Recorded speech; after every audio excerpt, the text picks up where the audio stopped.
ಆತ್ಮೀಯ ವೀಕ್ಷಕರೇ, ನೀವು ನೋಡ್ತಾ ಇರೋ ನಂಬರ್ 1 ಚಾನಲ್ಗೆ ಸ್ವಾಗತ ಬಯಸುತ್ತೇನೆ. ವೀಕ್ಷಕರೇ, ನಾನು ಸೈಯದ್. ಇವತ್ತು ಘಟಪ್ರಭಾದಲ್ಲಿ ಪತಂಜಲಿ ಆಯುರ್ವೇದ ಕೇಂದ್ರದ ಒಂದು ರಿಟೇಲ್ ಶಾಪನ್ನು ನಮೋ ಬ್ರಿಗೇಡ್ ಕಾರ್ಯಕರ್ತರು, ಉತ್ಸಾಹಿ ಯುವಕರಾದಂಥ ಮಹಾಂತೇಶ್ ಉದ್ಗಟ್ಟಿಮಠ್ ತಮ್ಮ ಅಪಾರ ಯುವಕರ ಪಡೆಗಳನ್ನು ಇಲ್ಲಿ ತಯಾರಿ ಮಾಡಿಕೊಂಡು ಸಾಮಾಜಿಕ ಚಟುವಟಿಕೆಯಲ್ಲಿ ತೊಡಗಿ ಸ್ವಚ್ಛ ಗ್ರಾಮವಾಗಲಿ, ಗ್ರಾಮೀಣ ಅಭಿವೃದ್ಧಿಗೋಸ್ಕರ ಅನೇಕ ಸಾಮಾಜಿಕ ಕಾರ್ಯಗಳಲ್ಲಿ ತಮ್ಮಷ್ಟಕ್ಕೆ ತಾವೇ ತೊಡಗಿಕೊಂಡು ಒಂದು ಮಹಾನ್ ಕಾರ್ಯ ಮಾಡುತ್ತಿರುವುದು ನಿಮಗೆಲ್ಲರಿಗೂ ಗೊತ್ತಿರುವ ವಿಷಯ. ವೀಕ್ಷಕರೇ, ಅವರು ಇವತ್ತೊಂದು ಪತಂಜಲಿ ಆಯುರ್ವೇದಿಕ್ ಒಂದು ರಿಟೇಲ್ ಶಾಪನ್ನು ಉದ್ಘಾಟನೆ ಮಾಡಿಸಿದ್ದಾರೆ. ಯಾರಿಂದ ಉದ್ಘಾಟನೆ ಮಾಡಿಸಿದ್ದಾರೆ ನಿಮಗೆ ಕುತೂಹಲ ಅಲ್ವಾ? ಹಾಗಾದರೆ ನೀವು ಈ ನಮ್ಮ ವಿಡಿಯೋ ನೋಡಿ ಇದರಲ್ಲಿ ಕರ್ನಾಟಕದ ಒಂದು ಚಿಂತನಗಾರ, ಒಂದು ಸಾಮಾಜಿಕ ಚಟುವಟಿಕೆಯಲ್ಲಿ ತೊಡಗಿಕೊಂಡು ಲಕ್ಷಾಂತರ ಯುವಕರ ಪಡೆಯನ್ನೇ ಜಾಗೃತಿ ಮುಖಾಂತರ ಇವತ್ತು ರಾಜ್ಯದಲ್ಲಿ ಸಂಚರಿಸುತ್ತಿರುವ ಚಕ್ರವರ್ತಿ ಸೂಲಿಬೆಲೆ ಉದ್ಘಾಟನೆ ಮಾಡಿದ್ದಾರೆ. ಆ ಉದ್ಘಾಟನೆಯ ಸಂದರ್ಭದಲ್ಲಿ ಯಾರ್ಯಾರು ಉಪಸ್ಥಿತರಿದ್ದರು, ಅವರು ನಮ್ಮ ನಂಬರ್ 1 ಚಾನಲ್ ಜೊತೆ ನೇರವಾಗಿ ಏನೇನು ಮಾತಾಡಿದ್ದಾರೆ, ಯಾವ ಪ್ರಶ್ನೆಗಳಿಗೆ ಯಾವ ಉತ್ತರ ಕೊಟ್ಟಿದ್ದಾರೆ, ಅದನ್ನು ಸಂಪೂರ್ಣ ವಿಡಿಯೋ ಇವತ್ತು ನಾವು ನಮ್ಮ ನಂಬರ್ 1 ಚಾನಲ್ ದೃಶ್ಯದ ಮುಖಾಂತರ ತೋರಿಸ್ತಾ ಇದ್ದೀವಿ. ವೀಕ್ಷಕರೇ, ಅದನ್ನು ನೋಡಿ ನಿಮ್ಗೆ ಏನು ಅನಿಸಿಕೆ ಇದೆ ನಮ್ಮ ಕಮೆಂಟ್ ಬಾಕ್ಸಲ್ಲಿ ತಿಳಿಸಿ. ಇದು ಪತಂಜಲಿ ಆಯುರ್ವೇದಿಕ್ ಒಂದು ಘಟಪ್ರಭಾದಲ್ಲಿ ಅತಿ ಅವಶ್ಯವಿತ್ತು. ಆಯುರ್ವೇದದಿಂದ ಇವತ್ತು ನಮ್ಮ ದೇಹ ಸುಧಾರಣೆ, ನಮಗೆ ಅನೇಕ ಕಾಯಿಲೆಗಳು ಬಿದ್ದಾಗ ಸಹಿತ ನಾವು ಆಯುರ್ವೇದ ಬಿಟ್ಟು ಬೇರೆ ಬೇರೆ ಔಷಧಕ್ಕೆ ಮಾರು ಹೋಗಿ ಪಾಶ್ಚಾತ್ಯ ದೇಶಗಳಿಂದ ಔಷಧಗಳನ್ನು ತರಿಸಿ ನಾವು ನಮ್ಮ ಶರೀರವನ್ನು ಹಾಳು ಮಾಡಿಕೊಳ್ಳುತ್ತಿರುವುದು ನಿಮಗೆಲ್ಲರಿಗೂ ಗೊತ್ತಿರುವ ನಮ್ಮ ಸ್ವದೇಶದಲ್ಲಿ ತಯಾರಾದಂಥ ಪ್ರತಿಯೊಂದು ವಸ್ತುಗಳನ್ನು ನಾವು ಇವತ್ತು ತೆಗೆದುಕೊಂಡು ನಮ್ಮ ಆರೋಗ್ಯ ಸುಧಾರಣೆ ಮಾಡ್ಕೋಬೇಕು. ನಮ್ಮ ದೇಹ ಶಕ್ತಿಯನ್ನು ಉತ್ಸಾಹಭರಿತವಾಗಿ ದೇಶ ಕಟ್ಟಲಿಕ್ಕೆ ಈ ಆಯುರ್ವೇದಿಕ್ ಸಂಸ್ಥೆ ಮಾಡುತ್ತಿರುವ ಕೆಲಸ ಶ್ಲಾಘನೀಯ. ವೀಕ್ಷಕರೇ, ಅದರ ಬಗ್ಗೆ ಸಂಪೂರ್ಣ ಡೀಟೇಲ್ ಸ್ಟೋರಿ ಇವತ್ತು ತೋರಿಸ್ತಾ ಇದ್ದೀವಿ.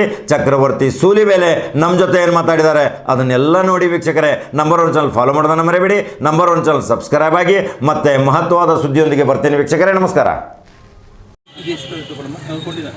ಆಮೇಲೆ ಕೊಡು.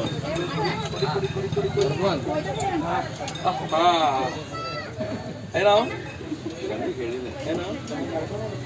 ಏನು ಗೊತ್ತಾಯ್ತು. ಅದಕ್ಕೆ ಯಾವುದೋ ಕೈ ಬೇರೆ ಇದೆಯಲ್ಲ ಇದು ಅಂತ.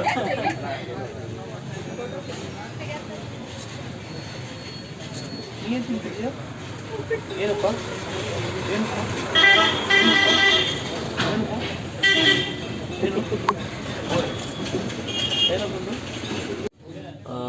ಒಟ್ಟಾರೆ ಭಾರತದ ಒಂದು ಪರ್ವಕಾಲ ಇವತ್ತಿನ ದಿನಗಳಲ್ಲಿ ಅಂತ ಹೇಳ್ಬೋದು. ಇಡೀ ಜಗತ್ತು ಭಾರತವನ್ನು ಅನುಸರಿಸುವಂಥ, ಭಾರತ ಯಾವ ಲ್ಯಾಂಡ್ಮಾರ್ಕ್ ಅನ್ನು ಇಡುತ್ತೋ ಅದಕ್ಕೆ ತಕ್ಕಂತೆ ನಡ್ಕೊಳ್ಬೇಕು ಅನ್ನುವಂಥ ಪ್ರಯತ್ನವನ್ನು ಜಗತ್ತೆಲ್ಲ ಮಾಡುವಂಥ ಕಾಲದಲ್ಲಿ ಭಾರತೀಯ ಯುವ ಜನತೆ ಅದಕ್ಕೆ ಪೂರಕವಾಗಿ ನಡ್ಕೊಳ್ಬೇಕಾಗಿದೆ. ಇವತ್ತು ನಾನು ಇಲ್ಲಿ ನಮ್ಮ ಕಾರ್ಯಕರ್ತರೊಬ್ಬರ ಒಂದು ಪತಂಜಲಿ ಅಂಗಡಿಯನ್ನು, ಪತಂಜಲಿ ಶಾಪನ್ನು ಇನಾಗ್ರೇಷನ್ಗೆ ಬಂದಿದ್ದೀನಿ. ಆಯುರ್ವೇದ ಮತ್ತು ಭಾರತೀಯ ಪರಂಪರೆಯ ಯೋಗದ ಮೂಲಕ ಇಡೀ ಜಗತ್ತನ್ನೇ ವ್ಯಾಪಿಸಿಕೊಂಡವರು ಬಾಬಾ ರಾಮದೇವ್ಜಿ. ಅವರದ್ದೇ ಒಂದು ಘಟಕವಾಗಿ ಇಲ್ಲೇನು ಇದು ಓಪನ್ ಆಗಿದೆ ಈ ಅಂಗಡಿ, ಅದು ನಮ್ಮೆಲ್ಲರ ಆರೋಗ್ಯದ ಕುರಿತಂತೆ ದೃಷ್ಟಿ ಇಡಬಲ್ಲಂಥದ್ದು.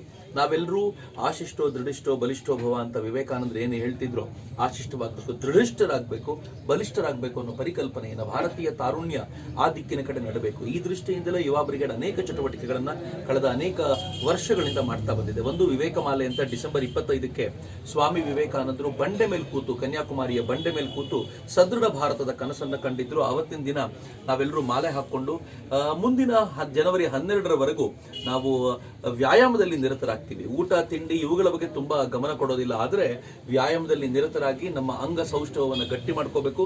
ಸಮಾಜದ ಎದುರಿಗೆ ನಾವು ಸವಾಲುಗಳನ್ನು ಎದುರಿಸಲಿಕ್ಕೆ ಬೇಕಾಗಿರುವಂತ ದೈಹಿಕ ಸಾಮರ್ಥ್ಯವನ್ನು ಗಳಿಸ್ಕೊಳ್ಬೇಕು ಎನ್ನುವಂತ ದೃಷ್ಟಿಯಿಂದ ಬಲಾಢ್ಯ ಮಾಡುವಂತ ಒಂದು ಪ್ರಯತ್ನವನ್ನ ಆ ಸಂದರ್ಭದಲ್ಲಿ ಮಾಡ್ತೀವಿ. ಒಟ್ಟಾರೆ ಭಾರತದ ತಾರುಣ್ಯ ಈ ದಿಕ್ಕಲ್ಲಿ ಬಲಾಢ್ಯವಾಗಬೇಕು, ರಾಷ್ಟ್ರವನ್ನ ಬಲಿಷ್ಠಗೊಳಿಸಲಿಕ್ಕೆ ನಮ್ಮ ತೋಳುಗಳಲ್ಲೂ ಶಕ್ತಿ ಇರಬೇಕು ಅನ್ನೋದನ್ನ ಅರ್ಥ ಮಾಡಿಕೊಂಡ್ರೆ ಎಲ್ಲ ತಾರುಣ್ಯ ಸಮರ್ಥವಾಗಿರುವಂತ ತಾರುಣ್ಯ ಆಗುತ್ತೆ. ಮತ್ತು ಈ ತರ ಪಾಸಿಟಿವಿಟಿ ದಿಕ್ಕಲ್ಲಿ ಹೋದಾಗ್ಲೇ ಈ ದೇಶದ ತರುಣರು ಏನು ಇವತ್ತಿನ ದಿನಗಳಲ್ಲಿ ಮಾದಕ ವ್ಯಸನಿಗಳಾಗ್ತಾ ಇದ್ದಾರೆ ಅಲ್ಲಿಂದ ಆಚೆ ಕರ್ಕೊಂಡು ಬರ್ಲಿಕ್ಕೆ ಸಾಧ್ಯ ಆಗುತ್ತೆ. ಅಂತ ಒಂದು ಸಮರ್ಥ ಭಾರತವನ್ನ ಕಟ್ಟೋದು ನಮ್ಮೆಲ್ಲರ ಹೊಣೆಗಾರಿಕೆ ಅಂತ ಭಾವಿಸ್ತೀವಿ. ಒಂದು ದೊಡ್ಡ ಕ್ಯಾಂಪೇನ್ ಶುರು ಮಾಡಿದ ಎಲ್ಲ ಮಿತ್ರರು ನನಗೂ ಪರಿಚಯ ಇದ್ದಾರೆ. ಅವರುಗಳು ಫೇಸ್ಬುಕ್ನಲ್ಲಿ ಯಾರ್ಯಾರು ಇದ್ರ ಬಗ್ಗೆ ಮಾತನಾಡ್ತಾರೋ, ಯಾವ್ಯಾವ BJPಯ ಶಾಸಕರಿದ್ದಾರೋ, ಮಿನಿಸ್ಟರ್ ಇದ್ದಾರೋ, ಅವರು ಇದಕ್ಕೆ ಹೋಗಿ ಕಮೆಂಟ್ಸ್ ಮಾಡ್ತಾ ಇದ್ದಿದ್ದು ಒಂದು ದೊಡ್ಡ ಆಂದೋಲನವಾಗಿ ಮಾಡಿ ಅನಿವಾರ್ಯತೆಯನ್ನು ಸೃಷ್ಟಿ ಮಾಡಿದ್ರು. ಕೆಲವು MP ಗಳಂತೂ ಸ್ವತಃ ಕೇಳ್ಕೊಂಡ್ರು, ದಯವಿಟ್ಟು ಕಮೆಂಟ್ ಮಾಡಿಬಿಡಿ, ಇದ್ರ ಕುರಿತಂತೆ ನಾವು ಆ್ಯಕ್ಷನ್ ತಗೋತೀವಿ ಅಂತ. ಸೊ ಇನಿಷಿಯೇಟ್ ಆಗಿರೋದೇ ಯಾರು ಇದಕ್ಕೆ ಸದಾ ವಿರೋಧ ಮಾಡ್ಬೋದು ಅನ್ಬೋದು ಅವ್ರ ಕಡೆಯಿಂದಾನೆ. ವಿರೋಧ ಮಾಡಿದ ಒಂದೆರಡು ಟ್ವೀಟ್ ನಾನು ಸಿದ್ದರಾಮಯ್ಯ ಅವರು ನೋಡಿದೆ ಬಿಟ್ಟರೆ ಮುಸಲ್ಮಾನರ ಕಡೆಯಿಂದಲೂ ವಿರೋಧ ಇಲ್ಲ. ಸ್ವತಃ ಇತ್ತೀಚೆಗೆ ಒಂದು ಕಮೆಂಟ್ ನೋಡ್ತಿದ್ದೆ, ಸ್ವತಃ CM ಇಬ್ರಾಹಿಮು ಕೂಡ ಗೋಹತ್ಯೆಗೆ ಮಾಡಬೇಡ್ರಪ್ಪ, ಗೋವನ್ನು ತಿನ್ಬೇಡ್ರಪ್ಪ ಅಂತ ಕೇಳಿದ್ದೆಲ್ಲ ನೋಡಿದ್ದೀನಿ. ಹೀಗಾಗಿ ವಿರೋಧ ಅಂತ ನೀವು ಯಾವುದನ್ನು ಹೇಳ್ತಿದ್ದೀರೋ ಆ ವಿರೋಧ ಇಲ್ಲ. ಇದಕ್ಕೆ ಇರ್ಬೋದಾಗಿರುವಂಥದ್ದು ಕೆಲವರದ್ದು ಸಿದ್ದರಾಮಯ್ಯವರ ಥರದವರದ್ದು ಬಿಟ್ಟರೆ ಇನ್ಯಾರ್ದು ವಿರೋಧ ಇಲ್ಲ. ಕಾಯ್ದೆ ಹಂಗೆ ಇದೆಯಾ, ಆರೋಗ್ಯ ಸರಿ ಇಲ್ಲದ ಈ ಥರದ ಗೋವುಗಳನ್ನು ನೀವು ಸರ್ಟಿಫೈಡ್ ಮಾಡ್ಕೊಂಡು ತೊಗೊಂಡು ಹೋಗ್ಬೋದು ಅನ್ನೋಂಥ ಕಾನೂನುಗಳನ್ನು ಹಾಕ್ಕೊಂಡಿದ್ದಾರೆ. ಹೀಗಾಗಿ ಕಾನೂನುಗಳ ಪರಿಷ್ಕರಣೆ ಏನಾಗಬೇಕು ಅದನ್ನು ಮಾಡಬೇಕು. ನನಗಂತದ್ದು ಸರ್ಕಾರ ಈ ಥರದ ಸಾಕ್ಲಿಕ್ಕಾಗದೇ ಇರೋ ಗೋವುಗಳನ್ನು ಸರ್ಕಾರ ತಾನು ಸಾಕಬೇಕು. ಯಾವುದು ಪ್ರತಿಯೊಂದು ದೇಶಕ್ಕೂ ಒಂದು ಏನು ಅದರ ಅಸ್ತಿತ್ವದ ಪ್ರಶ್ನೆ ಒಂದಿರುತ್ತೆ. ಈಗ ರಾಮ ಮಂದಿರ ಯಾಕೆ ಆಗಬೇಕು ಅಂತ ಹೇಳಿದರೆ ಅಲ್ಲ ಹಾಸ್ಪಿಟ್ಲ್ ಆಗಬೇಕು ಅಂತ ಎಲ್ಲರೂ ಮಾತಾಡ್ತಿದ್ರು. ಈಗ ಹಾಸ್ಪಿಟ್ಲ್ ರಾಮ ಮಂದಿರ ಅಲ್ಲಿ ಕಟ್ಟಬೇಕು ಅಂತ ಆದಮೇಲೆ ಪಕ್ಕದಲ್ಲಿ ಒಂದು ಮಸೀದಿ ಕಟ್ಟಬೇಕು ಅಂತ ಎಲ್ಲರೂ ನಿಶ್ಚಯ ಮಾಡಿ ದೊಡ್ಡ ದೊಡ್ಡ ರಿಲೀವ್ ಮಾಡಿದ್ರೆ ಅಲ್ಲೇ ಹಾಸ್ಪಿಟ್ಲ್ ಆಗಬಾರ್ದು. ಅಂದರೆ ಎಲ್ಲ ಆದರ್ಶಗಳು ನಮಗೆ ಮಾತ್ರವೇ, ಆದರ್ಶಗಳು ಬೇರೆಯವರು ಪಾಲಿಸಬೇಕಲ್ಲ, ಇಡೀ ಜಗತ್ತು ಆದರ್ಶ ಪಾಲಿಸಬೇಕು. ಹಿಂದೂಗಳಿಗೆ ಮಾತ್ರ ಯಾಕೆ ಅದನ್ನು ಭರಾಟೆ ಹೇಳ್ತೀರಾ? ನೀವು ದೀಪಾವಳಿ ಬಂದ ತಕ್ಷಣ ಪಟಾಕಿ ಹೊಡಿಬೇಡಿ ಅಂತ ಹೇಳ್ತೀರಾ. ಈಗ ಕ್ರಿಸ್ಮಸ್ಗೆ ಮೇಣದ ಬತ್ತಿ ಹಚ್ಚೋದು ಅದಕ್ಕಿಂತಲೂ ಕೆಟ್ಟದ್ದು, ಪ್ಯಾರಾಫಿನ್ ಭಾಳ ಕೆಟ್ಟದ್ದು, ಇಡೀ ಪರಿಸರವನ್ನು ಹಾಳು ಮಾಡುತ್ತೆ. ಅದಕ್ಕೆ ಯಾಕೆ ಮಾತನಾಡೋದಿಲ್ಲ ಯಾರು? ಆದರ್ಶಗಳೆಲ್ಲ ನಮಗೆ ಮಾತ್ರ, ಪರಿಸರವನ್ನು ನಾವೇ ಉಳಿಸ್ಬೇಕು, ರಾಷ್ಟ್ರ ನಾವೇ ಉಳಿಸ್ಬೇಕು, ಎಲ್ಲ ನಾವೇ ಮಾಡ್ತಿರೋಣ. ನೀವು ಯಾವುದಕ್ಕೂ ಸಪೋರ್ಟ್ ಮಾಡಬೇಡಿ ಅಂತ ಹಂಗಲ್ಲ.